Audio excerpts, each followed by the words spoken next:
오늘 영상은 지난번에 소개해드렸던 베타 브리딩 영상의 번외편입니다. 조금 자세히 설명드리자면 100마리가 넘던 베타 유어들 중 제 마음에 남았던 한 마리에 대한 기록입니다.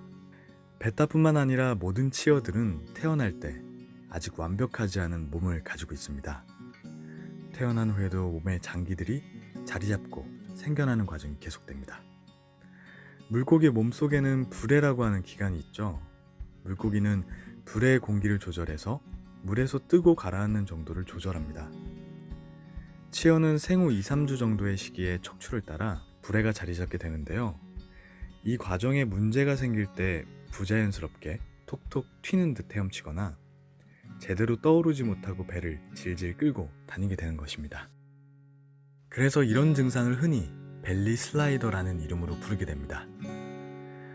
특히나 베타 치어를 키우시는 많은 분들이 겪으시는 문제고, 환경이 좋지 못하다면 다 큰 베타에게서 나타나기도 합니다. 그 원인으로는 깨끗하지 못한 물, 낮은 수온과 함께 과식, 먹이의 영양 불균형 등이 있습니다. 제가 키우던 아이들도 비슷한 증상이 나타났었는데요.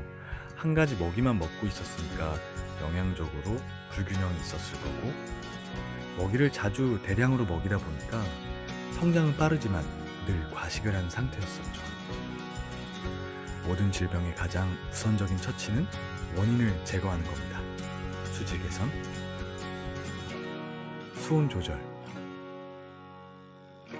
먹이양 조절, 식단 변경. 질병의 초기에선 이런 조치만으로도 충분히 효과가 있습니다. 이후 대다수의 베타들이 증상이 개선돼서 정상적인 움직임을 보여줬고, 자세히 들여다보면 척추를 따라 불해가 자리 잡은 모습도 관찰할 수 있었습니다. 일부 약한 치어들이 흔하게 겪을 수 있는 질병이니까 치어들을 항상 유심히 지켜보시고 비슷한 증상이 있을 때 이와 같은 조치를 취하시면 되겠습니다. 그런데 같은 날 태어난 베타 치어들 중에서도 유독 사이즈가 큰 아이가 있었습니다. 이 아이는 이미 정상보다 빠른 속도로 자라면서 증상이 더 심하게 나타나고 있었고, 큰 덩치로 먹이를 독식해서 만성적인 과식 상태였었죠. 보통 이렇게 크기 차이가 나기 시작하면 별도로 분리해서 관리를 해주는 게 정석인데, 당시 개인적인 사정으로 치어들 돌볼 시간 자체도 부족할 때라 분리 없이 키우면서 결국 영구적인 장애를 가지게 되었습니다. 이렇게 정상적이지 못한 아이들은 보통 탈락이라고 하는 과정을 겪게 됩니다. 인위적으로 도태시켜서 불필요한 관리를 줄이고 안 좋은 유전 형질을 후세로 전하는 것을 막는 것이죠.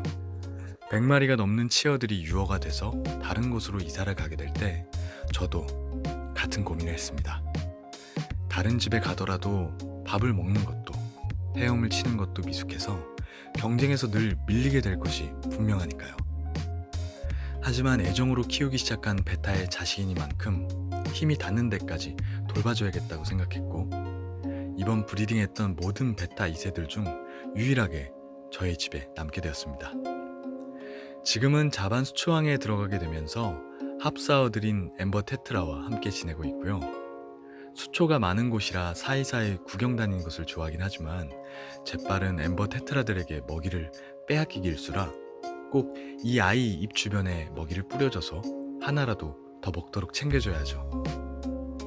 그래도 어항 앞에 가면 밥 주는 걸 알고 자다가도 일어나 쫓아오기도 하고 손 가는 데 따라 헤엄치기도 하고, 눈도 까만 단추 눈이라 멍하니 쳐다보는 모습까지 귀여움이 많은 아이입니다.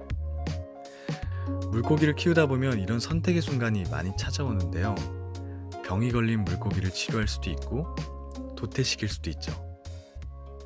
내가 키우고 있는 물고기보다 더 예쁜 고기가 보일 때 지금 고기들은 분양을 보내버릴 수도 있겠고요.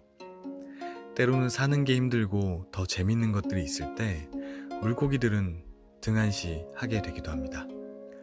하지만 적어도 취미로 물생활을 하는 상황이라면 내가 키우는 생물의 소중함을 알고 가능하면 좋은 환경에서 제 수명이 다할 때까지 살게 해주는 노력에서부터 키우는 재미가 시작된다고 생각합니다. 처음 데려왔을 때의 예쁜 모습은 금방 질릴 수 있지만 시간이 지남에 따라 성장하고 변하는 모습을 지켜보고 좋은 환경을 갖춰서 각 물고기들의 본연의 모습을 나타내는 것을 관찰하는 것은 생각 이상으로 큰 즐거움을 줍니다. 물고기를 키우시기 전에 또 물고기를 키우면서 이와 같은 생각을 가지면 좋겠다고 3년 동안 물고기를 키워보며 느낀 점을 말씀드리면서 영상을 마치고자 합니다. 마음속에 있는 이야기를 하다 보니 영상이 조금은 지루해졌는지 모르겠습니다. 다음 영상에서는 더욱 도움되고 알차고 즐거운 콘텐츠로 다시 찾아오겠습니다. 오늘도 영상이 유익하셨다면 구독과 좋아요 부탁드립니다.